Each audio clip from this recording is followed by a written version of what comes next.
네, 안녕하십니까. 경희대학교 적외선연구실의 김도훈입니다.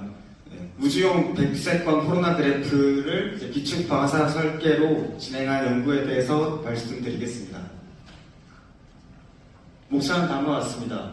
코로나 그래프와 서론에 대해서 간략하게 말씀드리고 저희가 비축 반사 광학계를 사용하는 이유에 대해서 말씀드리겠습니다.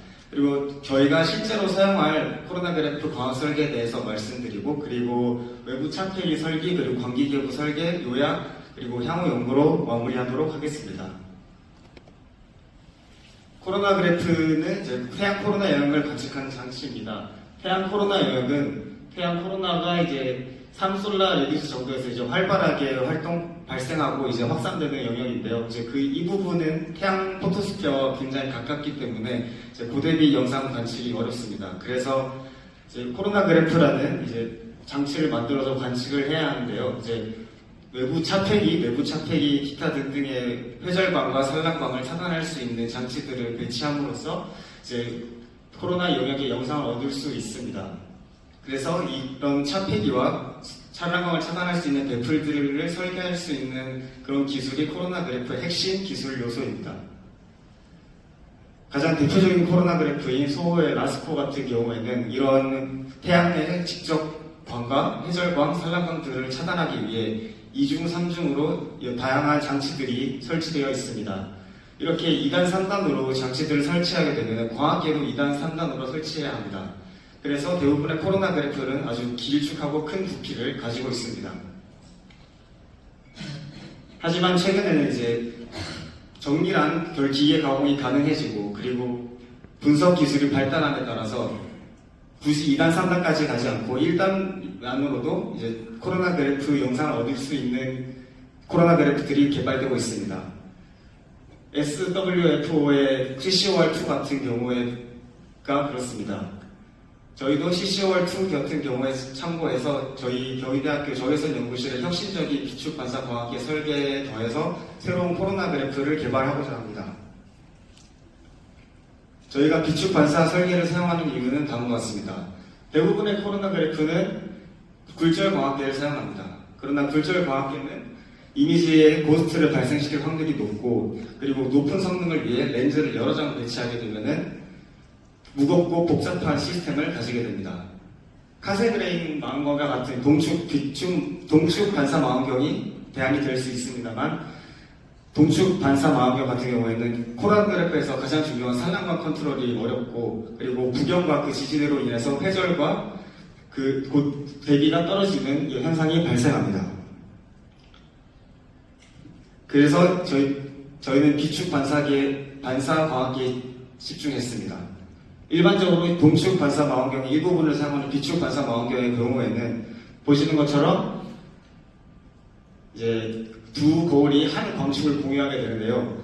이제 비축 반사 망원경의 큰 장점인 스트라이라이트를 이제 컨트롤을 잘 할 수 있지만, 이런 이미지적인 측면에서 이미지 가장 엄청난 수차가 발생하기 때문에 일반적으로 비축 반사 광학계가 사용되지 않고 있었습니다.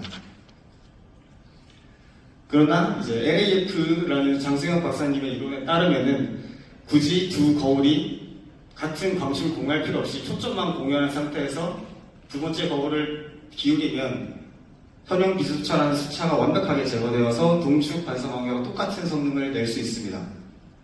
게다가 비축 반사 망원경의 가장 큰 장점인 산란광 억제도 충분히 쉽게 해결할 수 있습니다. 여기에다가 같은 방식으로 거울을 3장까지 사용한 다음에 각 거울의 표면을 자유국면으로 최적화하면은 고차항의 수차까지 억제할 수 있고, 그리고 대부분의 모든 필드에서 이제 풀필드 디프레션 리미트 성능을 달성할 수 있습니다. 그래서 저희는 이 설계를 선형 비점 수차가 제거된 3반사 광학계 LAF-TMS라고 부릅니다. 간단하게 광학계를 비교하면 다음과 같습니다. LAF-TMS는 정렬과 제조가 어렵다는 단점이 있지만, 저희 경희대학교에서는 이런 LAF-TMS 광학계 탑재체를 위성이나 드론에 실어서 보낸 경험이 풍부하기 때문에 충분히 만들 수 있다고 생각합니다. LAF-TMS 설계를 코로나 그래프에 맞도록 최적화한 광학 설계는 다음과 같습니다. 구경은 16mm고 초점 거리는 약 85mm입니다. 저희가 대상으로 하는 필드 오브 뷰는 약 3 솔라 레디우스에서 약 22.5 솔라 레디우스 필드 오브 뷰입니다. 그리고 전체 필드에서 나이키스트 샘플링에서 50% 이상의 NTF의 성능을 갖고 있습니다. 이런 광학계를 실제로 제정하고 정렬하고 조립하다 보면은 그런 과정에서 오차가 발생하여 성능이 떨어질 수 있습니다. 그래서 이제 이 시스템의 허용 공차를 파악해야 하는데요. 저희는 MTF 10%를 기준으로 했을 때 10%를 기준으로 공차 분석을 진행했습니다. 공차 분석 결과 M3가 가장 민감했고 M3에 특히 Z 디센터와 알파, 베타, 틸트가 민감했습니다. 그렇지만 이 정도 한 100마이크론이었고 100마이크론 그리고 0.05도의 공차 정도는 저희가 충분히 정렬한 경험이 있습니다. 네, 민감도를 표로 나타내면 다음과 같습니다. M3가 가장 민감한 것을 볼 수 있습니다. 이러한 공차를 모테카를로 시뮬레이션을 진행했을 때도 누적 확률 분포 95% 이상에서 NTF 10% 이상의 성능을 항상 만족했습니다. 그래서 이 시스템에 맞는 이제 외부 차폐기를 설계했습니다. 저희는 우선 디스크 3장으로 시작했습니다. 그래서 첫 번째 디스크가 이제 1솔라 레디우스에 해당하는 디스크 전부 맞고, 그리고 마지막 디스크가 저희의 이너 필드 오브 컷오프인 3솔라 레디우스를 막아줍니다. 그리고 가운데 있는 디스크가 그 사이에서 D1에서 발생하는 태양 광구의 해절광을 차단해줍니다. 그래서 실제 설계를 간략하게 선으로 표시해보면 다음과 같습니다. 먼저 저희가 이런 외부 차폐기용 각도들을 먼저 설정하고 그 다음에 거리와 크기를 설정했습니다. 각도가 먼저 설정된 다음에 디스크의 위치를 결정해야 했었는데요. 디스크가 너무 멀어지게 되면 코로나 그래프 부피와 크기가 커지게 되고, 그리고 너무 가까워지게 되면은 이제 빛을 너무 많이 가리게 되어서 전체 필드에서 비그네팅이 발생합니다. 저희는 비그네팅이 발생하지 않는 위치를 이제 약 17솔라 레디우스로 잡고 설계를 진행하여 다음과 같이 설계를 했습니다. 이렇게 설계된 시스템의 프레넬 넘버는 약 4.7 곱하기 10의 3승입니다. 설계된 광학 설계와 이스턴 오rbiter의 설계를 실제 형상으로 나타내면 다음과 같습니다. 그리고 설계한 이스턴 오rbiter와 미러들을 이제 적절하게 배치할 수 있는 프레임들을 설계하였습니다. 예상되는 무게는 약 4kg 정도이고 재질은 알루미늄 606 T6입니다. 그리고 예상되는 볼륨은 약 11U급입니다. 특히 여기서 이제 저희 LF TMS의 가장 또 다른 장점이 있는데요. 이제 이렇게 디귿자 광학 설계를 사용하면은 센서와의 일렉트로닉스를 이렇게 에퍼처 앞쪽이 아닌, 에퍼처 뒤쪽이 아닌 앞쪽에 설치할 수 있기 때문에 부피적인 측면에서 굉장한 이득을 볼 수 있습니다. 요약입니다. 저희는 비축 반사 망원경을 활용한 우주용 백색광 코로나 그래프를 개발하고 있습니다. 광학 설계는 이제 LF TMS라는 선형 비전투처가 제거된 비축 3반사 광학계를 사용합니다. 이 광학계는 고스트가 없고 구조가 간단하며 그리고 효율적인 스트레이트 컨트롤이 가능하고 그리고 수차를 최소화할 수 있습니다. 공차 같은 경우에는 약 100마이크론 디센터와 0.05도 틸트로 충분히 제조하고 정렬할 수 있습니다. 그리고 저희가 목표로 하는 이제 3솔라 레디우스에서 22.5 솔라 레디우스를 충분히 커버할 수 있는 익스터널 오rbiter를 설계하였습니다.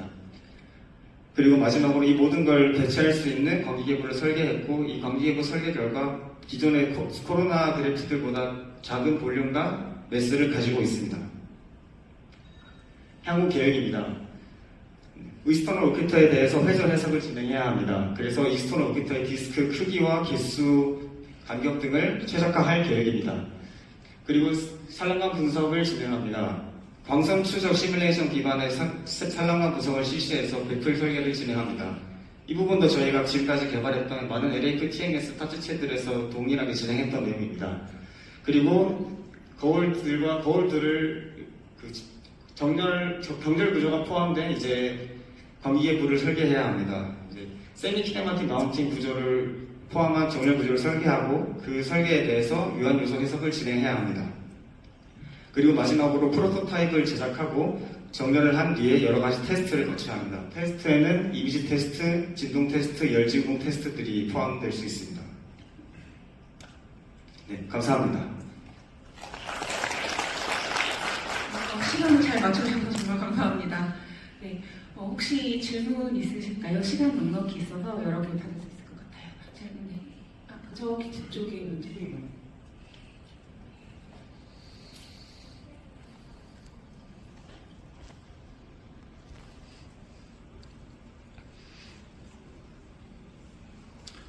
네, 발표 잘 들었습니다. 한국천문연구원의 김우진입니다.